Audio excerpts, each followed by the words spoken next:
What is up, my Squirtleites? It is I, your king, welcoming you back to more Let's Play Pokemon White. In the last episode, we made it here to Nacrene City as we continued to level up my little Blitzel here, who off-screen I was able to get up to level 16. I fought about 4 Audino, so he's a little bit stronger now.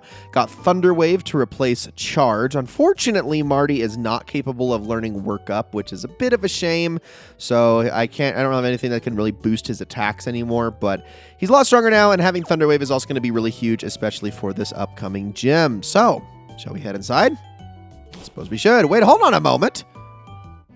N, you're back. I want to see things no one can see. The truths of Pokemon inside Pokeballs. The ideals of how trainers should be. And a future where Pokemon have become perfect. Do you feel the same? Not really. Huh. I expected more from you. Now pay attention. My friends and I will test you to see if you can see this future too. All right, N. Well, I guess you're on, buddy.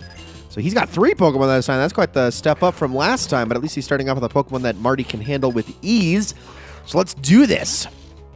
So yeah, some of those Audino were dishing out tons of experience. I was getting like straight up 750 experience from a level 11 Audino out there, which was really freaking awesome. So that helped out a ton. It only took me like 5 minutes to do too. It really wasn't all that bad searching for them. They're really not that hard to find. Honestly, your biggest worry when searching for Audino is accidentally running into the wrong grass patch or running into a wild battle if like the rustling grass is too far into the patch, or maybe if you're running past water, if that's a water bubble pops up instead, because those can take the place of rustling grass. Those are more the things that can like really throw you off. Also, why doesn't N have his Purloin anymore if he cares so much about his Pokemon? Seems a little bit odd to just abandon the thing. Oh, he's using Bide. Well, okay, we're gonna hope that Shockwave here is enough to take this thing out in a couple of turns, and indeed it is, so let's just go all in on this. Shoo! That was really, really close. All right, get rid of this thing. Come on, Marty. See, at least he actually hits really hard. It's just his defenses aren't the best, but he's a glass cannon. I understand. And there we go. N is defeated. Interesting start to the episode. Right now, my friends aren't strong enough to save all Pokemon. Maybe I can't solve the equation that will change the world. So, I need power. Power enough to make anyone agree with me. Spoken like a tyrant. Now I know what power I need. Reshiram! Legendary Pokemon that, along with the hero, created the Unova region. It's my turn to become that hero, and you and I will be friends! What is he going on about? Anyway, I'm going into the gym now. So this isn't just a gym, however, as soon as you step inside, it's so much more than that. Wow, whenever I look at this skeleton, I'm fascinated. Huh? Welcome, I'm Haas, the assistant director. Since you were kind enough to visit, I'll give you a tour of the museum. The skeleton is of a Dragon-type Pokemon. There's a theory that it had an accident while it was flying around the world, and so it became a fossil. That looks like Dragonite to me. What about over here? This rock is amazing. It's a meteorite. It contains some kind of energy from space. Oh, it's an ordinary old stone. It was found near the desert, but other than the fact that it's old, it doesn't seem to have any value. We only display it because it's rather pretty to look at. The Pokemon gym is just beyond here. At the end of the gym, a very strong and kind gym leader is waiting. By the way, gym leader Lenora happens to be my wife. Ah, ha-ha! Rehearse the script, buddy. I like it. Anyway, a plate with an unknown script carved into it. We're going to take a look at all the rest of these things. A mask that ancient people used to wear at festivals. That's a little bit creepy. What do we got over here? Bones? Bones that were once carried as weapons by a certain kind of Pokemon. I would assume that has to be Marowak. And then what's this one? It's a fossil of Pokemon that was protected by a very hard shell. Interesting. Maybe we'll find out a little bit more about that later, but let's head on inside. And so we begin, but we're going to get stopped by Clyde as soon as we get here. Pokemon Gym, where a leader waits for a challenger at the back of a museum. It has a great atmosphere, doesn't it? So I will give this to you, and we get ourselves a free freshwater. I believe this is the last time Clyde will talk to us unprompted. From now on, we actually have to talk to him if we want to get that freshwater. But yeah, so normal-type Pokemon are the specialty here. This is both a good and a bad thing. Normal-type Pokemon, obviously, are a little bit tough to deal with if you don't actually have their weaknesses, and I don't really have access to that. But on the same... by the same token, they really can't do super effective damage against my Pokemon as well. Let me talk to him actually really quickly, because he did actually give a hint as to what we're supposed to do here. So I'll explain the gym itself. In this Pokemon gym, if you answer questions hidden in books, you can move forward. For your information, the first book is Nice to Meet You, Pokemon. If you don't know where the book is, please ask anyone. Well, maybe this guy will tell me after we do battle against him. I hang around Nacrene Gym all the time. People call me... I missed that part. Warn you now, I am strong because I spend the entire day either reading books or training Pokemon. Okay, well, if you're going to be so boastful about it, then I must put you in your place, little kid. So School Kid Carter, and he's just going to be running out with a Patrat. I mean, that's not like a super threatening start, but it is level 17. So that's at least something. So Thunder Wave is honestly going to be huge for me here, and I'm going to be using it as often as I possibly can to set up fights just so that I can prevent Pokemon from hitting all that hard. This Patrat's packing Crunch. Now, that is a powerful move. It has a base power of 80 and can also lower defenses. So that could hurt a lot with just a couple of those. Hopefully we can hang in there. There's another Crunch. Gosh dang it. Of course, you're going to land them every freaking time. Maybe I can get a heal in here. I'm hoping the Paralysis will kick in.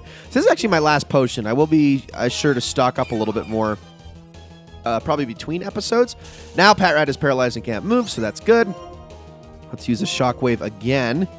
And maybe I can just get away with a quick attack after the fact. That would be awesome. We're really close to learning Marty's next big move, so I do want to get to that point here soon. Hopefully that's enough. And down goes Patrat. All right, level 17. 275 experience. And no move. Okay, maybe we'll get it a little bit later.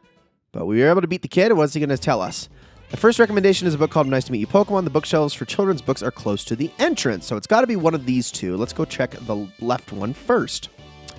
There's a bookshelf for children's books. Nice to Meet You, Pokemon. Do you want to read this book? I do! It's a fairy tale about a little boy who met a Pokemon for the first time in his life. He is with a small brown Pokemon. I'm assuming that's Patrat.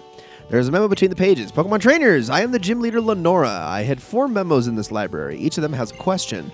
Can you solve the questions and come find me? Now this is the first question.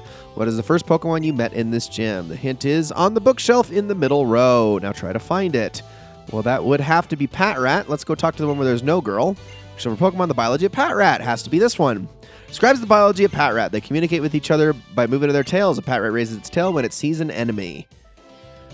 Memo on the back cover. As I thought, that question was easy. Well, this is the second one. Flame burns inside its body, and it gives off smoke from its head while it runs. What is this book? Hint is somebody maybe reading it. Is it you? Found the second memo, and you're looking for a book. What does the memo say? I'm reading a book about Tepig. Is this book the correct answer? No. Great, that's correct. The book I'm reading says it gives off flame from its nostrils. When it's not will, it can give off only smoke. Slightly different from it gives off smoke while its head while it runs. The answer to this memo may not be a living thing. So I'll have to talk to her a little bit later. What about you? I see. Oh, did you find the memo and come here look for the book? What does the memo say? We got the hint. I'm reading a book called The Structure of a Locomotive. Is this the book the correct answer? It is. Of course it gives off smoke. It's literally a locomotive. Although isn't it technically supposed to be steam, not smoke? I don't know. Because I thought they were steam engines. I'm honestly really good with that stuff. We got a Herdeer. Okay, the evolved form of Lillipup. Now that actually complicates things a little bit because this thing is going to be hitting a whole lot harder. Let's still start off with a Thunder Wave. An X-Defend. Interesting choice. I'm probably okay with that, though. So now I should be able to get off moves with a little bit more regularity, and that's not going to impede the damage from my Shockwave. But if this Herdeer hits, it's going to hit really hard. So I got to be super careful here. Let's get some okay damage. That tackle is going to hurt a lot. Yep. Okay. You know what? We're switching. Screw it. It's not worth it.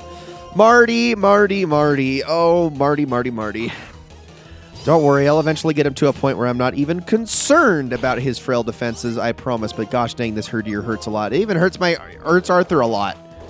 Holy crap. And he needs experience too. I'm not going to completely let him lag behind. He's got work to do. Look at that freaking tackle, man. That's a lot of freaking damage there.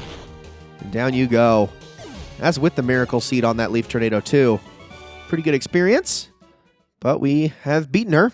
And now, turn a book to a shelf after reading. This is a rule when you read a book. Okay, let's take a look at it. The structure of a locomotive and see what the next thing is. Let's read it. This is a book about a locomotive. Flame burns inside the body. Yeah, we got all that. Okay, now the memo. There's a memo on the back cover. It's impressive you found this place. That's what I expect from a challenger like you. It also did mention steam power, by the way. Just want to point that out. I was technically correct. Well, this is the third question. If you heat it up in a pot, it'll be delicious. What is this? The hint is on a bookshelf closer to the entrance than here. Well, why don't we go and try the rightmost bookshelf that we didn't try before? Children's books, sweets for Pokemon. Do you want to read it? Yes. It describes delicious sweets made by heating berries in a pot. There are sweets called Poffins, made from berries in the faraway Sinnoh region, and Pokemon love them. This must be it. Did you manage to get here without being tricked? So that's the last question. Move from this bookshelf, move 2 backward, 1 to the left, 2 forward, and 1 to the right. Okay. And then move 1 backward. Now, where is it? Find it by yourself. Now, how does that work exactly? Is it 2 backward, 1 to the right, 2 forward, 1 to the right? No, that can't be right. Maybe they mean like by the number of bookshelves you move. But all I know is that the only bookshelf I haven't yet seen is this girl's. But hold on a second. Give me a second. Oh, wait, I didn't mean to actually do... Okay, never mind then. She was reading about the Tepig thing, but I thought we were going to get a question about that. But never mind. I guess we're just going to be doing battle with her. Yeah, it can't be the other bookshelf. There's nobody there, right? I mean, I would assume, but here we go. Let's battle this kid. Okay, I should have healed between fights, and I did not do that because I was thinking too much about the puzzle in here. Not that it's actually complicated, but it was the only thing on my mind. Lillipup's going to use Tackle, and Marty goes down. Great. Okay. Let's go on over to Arthur. I will have to just deal with this. I was hoping that he could survive like maybe 1, but it's just, yeah, it's just not happening. Does not have the snuff for it. This zebra we've got. Level 19 for Arthur. Pretty good. I will definitely be sure to heal before we go and take on the gym leader. We got another Lillipup. Is this your only other Pokemon girl? Do you got 3? She's got 3. Okay. I could use a revive and try to get more experience, but I'm not going to waste it here. Might as well just use it in the actual gym battle since they are of a limited supply at the moment.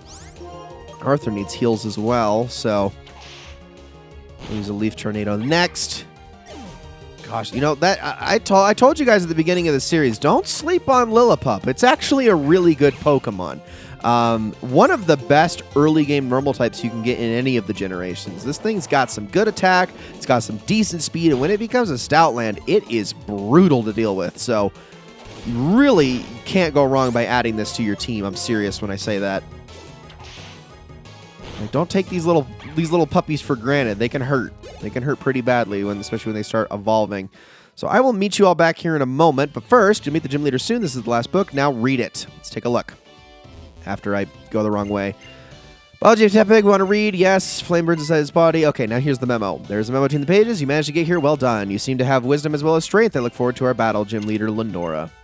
Switch into the book. I love how this actually like knocks over the books a little bit. Hang in there, little pile. You're going to fall. Oh my gosh. Ah. It was all nice and neatly stacked, and then it fell apart. All right, I'll see you all back here in just a second. And now that we are back, I am going to make a couple of adjustments here. First things first, I'm going to get one of those Chesto berries that Charon gave me in the last episode and put that on Arthur. So that's going to be really, really necessary for what's to come, but also I really need Marty to hang in there if I possibly can. So what I'm going to do is I'm going to keep Marty out in front, but I'm probably going to end up doing a force switch to Arthur, and I'm going to have to use my other 2 Pokemon kind of loosely to get the heals off if possible, because this can actually be kind of a tough fight. But let's say hi to Lenora. Welcome! The director of the Nacrene Museum and the Nacrene City's gym leader is me, Lenora. Well then, Challenger, I'm going to research how you battle with the Pokemon you've so lovingly raised. And so begins the second gym leader battle. This is Lenora. She's got 2 normal-type Pokemon on her. The first is Herdier, which is going to be packing Intimidate. It has the moves Takedown, Bite, Retaliate, and Leer, and it is sitting at a cool level 18. Sorry about that cut. All right, now we can actually begin this. So I'm going to immediately start off here by using a Thunder Wave, and I'm going to hope that whatever this Herdier throws at Marty, he can at least tank it a little bit. It's paralyzed and can't move. That's good. Good start. Okay, so now let's start using some shockwaves here to do as much damage as possible. I'm assuming it's not going to be a ton, but it'll at least be something. That 90 base power with the same type attack bonus will be nice. Those Leers are scary. We'll see if we can hold off Herdier a little bit longer. Now, with that move, I'm starting to see the kind of trainer you are. If we can just keep Herdier at bay and maybe get really lucky with the paralysis here, this would be big. He does only have a 50% chance of being able to attack each turn. That's going to hurt a lot. Oh, no. That is not what I wanted. Okay, I'm going to actually use the revive for this. We're going to switch to Patrat. just as a scapegoat for this. Gosh dang it, that move hurts so badly. And what I'm going to do is I will finish off this Herdeer with... where are you at? It's in Status Restore. I'm going to finish off Herdeer with Arthur, but because I do want Marty for her last Pokemon. Herdeer is paralyzed and can't move. I guess I'll just use Cut. It's not going to really do all that much, but down goes you anyway. Even with the paralysis, still faster. I mean, you are a level 2. But all right, let's go on over to Arthur now. And I'm going to actually not use Leaf Tornado here. I'm going to use Vine Whip, and there's a reason why. So let's do that. And hopefully, okay, it's going to use Takedown. Don't knock yourself out, please. I am really hoping that Lenora, yes, uses a Super Potion. That is something that she can waste here so that she doesn't use it on her next Pokemon. That is really helpful. That being said, I got to be careful here because that Herdeer with one more of those could easily take Arthur out. So let's just start using some heals. This Herdeer is the scarier of the two, in my opinion, and that Retaliate hurts a lot as well. Oh, my goodness, those takedowns. Okay, that's a little bit more manageable. Let's use another Leaf Tornado here. We can get its accuracy down, too. That would also be great. Another takedown. Hang in there, Arthur. Oh, I can't have you faint. Otherwise, this is a lost cause. All right, some good experience. Now let's switch on over for this fight. I'm going to go with Marty here, right at the beginning. This is Watchog. Watchog is packing Leer, Crunch, Retaliate, and Hypnosis. It is the evolved form of Patrat. And that Hypnosis right there is the main reason why I want to have that Chesterberry on hand. I'm going to try to use a Thunder Wave, but it's probably not surviving. That was all I was hoping to get out of this fight, and it doesn't look like that's going to happen, so screw it. On to Amy. Here we go. We're going to have to get really lucky with this state of affairs. So let's immediately start by healing you all the way up, Arthur. It is enough to max out his health, and then it's just going to be a battle between the two of them. This Retaliate move hurts a lot, though. It is really, really strong, and it's not even at its most potent damage just yet. So what I'm going to do is I'm just going to use Leaf Tornado here. Watchog is going to be getting Leers off. I'm hoping that it will waste a turn and use Hypnosis. That would actually help me a lot. But if I can whittle its health down enough and also get that accuracy down, that could be huge. So let's continue to do that. It avoided the attack, so that's a wasted turn. That's good. We'll just keep using Leaf Tornado, whittling that accuracy down more if possible. Hypnosis avoided the attack, also huge. Gives me a turn to save that Chestoberry. We've almost got it down. Its health is basically at nil. Let's try to finish it off with one more. Retaliate avoided. Beautiful. And a sequence of events all came in my favor. Arthur gets a bunch of experience for it, and we have won the second gym badge. Arthur wants to learn Leech Seed. However, let's do it. Screw it. Let's replace a move. So I can't really rationalize getting rid of Vine Whip just yet, just because it is a little bit too useful of a grass-type move. So I'm actually going to be getting rid of... Well, maybe I should keep Growth and then just rely on Leaf Tornado for all that damage. Yeah, why not? Let's do it. Let's get rid of Vine Whip. I know it's a really useful move, but I want to have the type coverage with Tackle, and Leech Seed is just very, very helpful, being able to constantly heal Arthur throughout the course of the battle. But there we go. We have done it. We have beaten Lenora. Your fighting style is so enchanting, it is charming. You are a Pokemon trainer worthy of receiving this basic badge. And that is 2 gyms down. Not bad at all. Throw it in the case. Basic badge is, well, the most basic looking of the badges. If you have 2 badges, traded Pokemon up to level 30 will obey you. I also want you to have this TM, and that is the TM for that move, Retaliate, that we were dealing with earlier. Retaliate does a lot more damage if an ally fainted the turn before you use it. If you master the timing, you can defeat even strong opponents. Deer! What's going on? Deer, come quickly. Team Plasma is threatening to steal some bones. What? What's going on? Levi, you come too. Oh, gosh. Well, I would love to, but, I mean, I kind of need to end this episode. In fact, I will. We're going to take a look at the damage on that Retaliate TM really quickly, and then we will head out that way in the next one. But number 67, power 70. Here's the biggest problem with this move, though. It's only got a power points of 5. But like I said, if an ally fainted in the previous turn, this attack's damage increases. So if you send out a Pokemon immediately after your ally faints, this is going to deal a base damage of a whopping 140, which is huge. Now, unfortunately, the only Pokemon I have that can learn it is Patrat, which I am not teaching that to Patrat. So, Unfortunately, we're not going to be able to get any use out of that, but it is a really good move if you have a normal type on hand.